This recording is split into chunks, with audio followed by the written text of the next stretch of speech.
what this really represents, I think, is a significant escalation of the Durham probe, and it really offers the American public an intimate vantage point into the progress of once very secretive probe.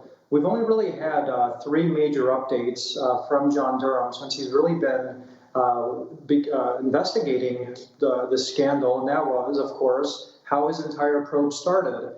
We know that the probe started after Attorney General Barr at the time traveled to Italy with John Durham to learn about this mysterious individual named Joseph Mifsud who was running Intany. Then, of course, after the IG presented his report to the public, John Durham made a statement saying that he disagreed with the key findings. Then, of course, you have these indictments, and now you have these revelations that include an active grand jury, which has already heard testimony under oath by people like Mark Elias, CIA officials, FBI officials, and Sussman had been in touch himself with the IG, who then has been stonewalling, delivering information to the special counsel, which he needed in order to continue this case against Michael Sussman. So the overall theme that I think we have seen from these developments is that the Clinton campaign was lying, it was spreading misinformation, and now there's an attempt to cover that up. Let's go back real quick. You mentioned Mark Elias here.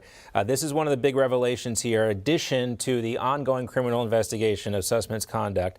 Another significant revelation here from the court filing is that Sussman, who worked at Perkins Coie with Elias on all this, I mean, this is Hillary Clinton's campaign lawyer here. It's all starting to come together into focus, I think, for a lot of people who may have called this a conspiracy theory once upon a time. But Hillary Clinton's opposition research clearly was the basis or the beginning or the origin of Crossfire Hurricane, and a lot of that Oppo research was false.